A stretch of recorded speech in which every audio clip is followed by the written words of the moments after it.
we're going to do a problem here that is focused on work and how we can use energy to solve problems that, were a little more complicated, a little more interesting before, and a little more basic now.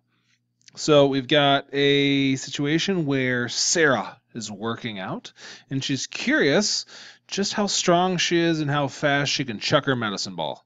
All right. So we know the mass of the medicine ball, and we know that she can launch it 10 meters over her head. So I'm going to draw a very detailed picture of Sarah here. Sarah, there's Sarah. Look at Sarah. On the ground, she throws her medicine ball up 10 meters above her head. All right. So now we want to know how fast she was able to throw this medicine ball. Well, if we look at this, we have to go through our basic systems, and we're going to do an LOL and all that stuff. But first thing I'm going to choose the medicine ball as my system. So LOL. Okay. Medicine ball. And then I'm going to choose its, when she launches it, to its max height. All right, so launch to max height. So those are 2 points in time I'm going to be comparing. And I also need to pick a very important thing. I got to pick that EG0 line. So I'm going to pick right here to be 0. I did this for 2 reasons. One, I didn't know how tall Sarah was. Now, if it said how tall Sarah was, I could have chosen the ground. But also, this is basically the easiest point, so that when she launches it, she has no gravitational energy because it's at ground level. So again, you don't have to choose the ground as ground level. You can pick any spot you want to be 0. So then if I do an LOL of this, the moment she launched it, it is all about the EG. Sorry, all about the EK, my bad. And then by the time it gets to its max heights, well, then it is all EG. All right. So this is pretty easy, because if you look at this, we have a before, we have an after, so I can set them equal to each other. And so if I want to figure out just how fast she launched it, I can do this. So I can replace EK with 1/2 mv squared equals mgh. And as we've seen several times, you may happen where mass cancels out. And so then I'm left with 1/2 v squared equals gh. So now I can actually solve for how fast that thing was flying when it came out of her hands. All right, because I know g is 9.8, and I know the max height reached was 10 meters over her head. So I'm going to guess 14. That's just my guess. We'll see if I'm right. 9.8 times 10 times 2, square root, second answer, 14. Yeah, good job, brain. So she launched it at 14 meters per second. All right. But she also wanted to know how strong she was. She wanted to know what force she applied. So if I want to, I could basically add a second little LOL here, okay, where it had none to start with, and then, well, how to get all this speed? Well, she did work on it. All right, so I could figure out, okay, how much work did she do on it? And then I could also say, well, if she had this, the work done on it, I would also have to know one more piece of information. I have to say, like, how long her arms were. So let's just say her arms, so let's say she started with the ball like here, and then she launched it up, and then it left her hands. So let's say I'm trying to do like some scenarios as I sit down, and let's say her arms, she pushes it up over the course of, like, I don't know, 1 meter. All right, so let's just say that she pushes it up 1 meter. All right, so I have to know that piece of information too. So now if I did this, I can set my work equal to either my EK or my EG. Either one is fine. I'm going to set equal to EK.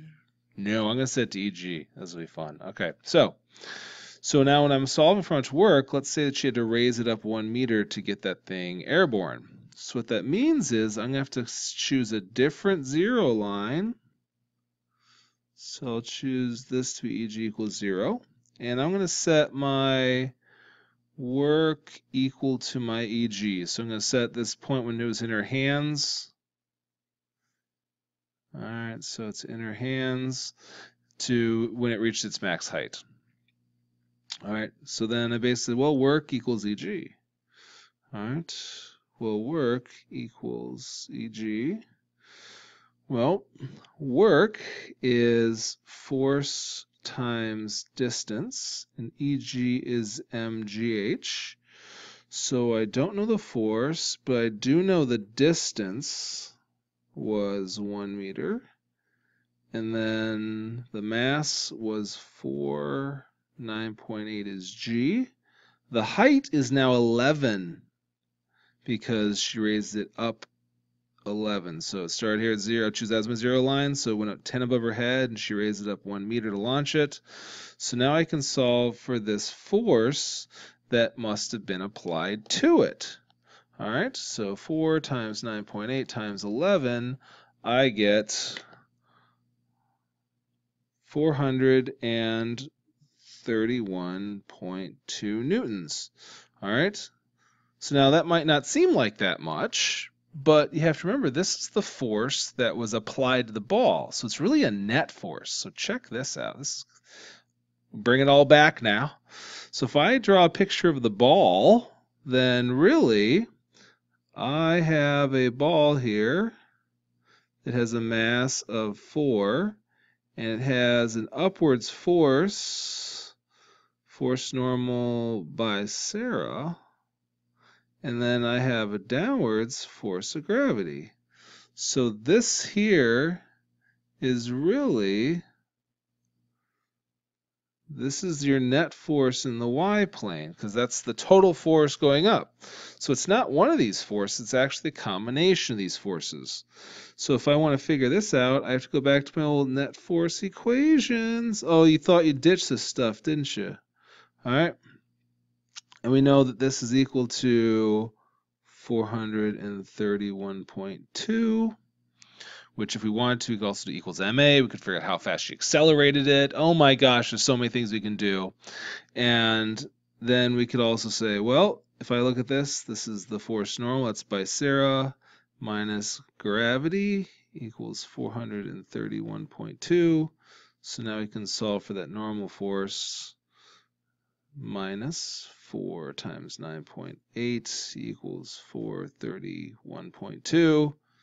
So Fn equals 431 plus, so we get 470.4 newtons.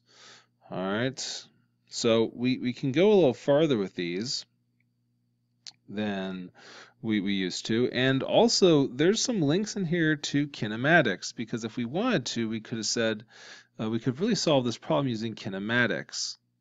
All right, so we could have said, oh, well, what's our initial velocity? I don't know. Well, our final velocity is 0, and we know that the height is 10, and our acceleration is negative 9.8. And if you look, oh, the 10, the 9.8, they start showing up over here. So if you want, we could have done this all with kinematics. So v final squared, v initial squared plus 2a delta y. So we don't know that, equals 2 times negative 9.8 times 10. If you look, oh, if we multiply both sides by 2, we'd have like a 2 right here. And so we'd have v squared equals 2 times 9. So really, oh my gosh, hopefully a light bulb just went on and you realize they didn't teach us anything, nothing new. It's just a new way of looking at things. All right. So that's what's interesting about all this is that you can kind of, you know, transfer from kinematics to energy, and it's all intertwined, it's all linked together. All right. So you can figure out forces. You can figure out, if we want to, we could figure out accelerations, because I could set this equal to ma if I wanted to. I could say, what was the acceleration she applied to it, and bring it all back. So all the stuff that we're doing here with energy could be solved using kinematics. All right, sometimes easier to solve with one, sometimes easier to solve with another. The nice thing about this is that energy does not care about direction. So if I was saying, oh, she's, spinning it and stuff like that in circles, and you're like, oh no, not circular motion, and you're starting to twitch, well, this stuff doesn't care about circular motion. It doesn't care what direction you're going in, it just cares how fast you're going and how high are you. And that's it. Okay? So this is a more drawn out problem where you can find more pieces of it. And if I wanted to, I could solve for, I know the mass is 4, what's the acceleration she applied to the ball, and things like that. So this is a more, holistic approach, but it also links back to kinematics. So showing you can't forget anything, because this V equals 14. And I'd be exactly where I was, and I could take it back into forces, and it's all linked together. Yay! Science is awesome. All right, so there's an example of how to use work and energy and put it all together. See you next time.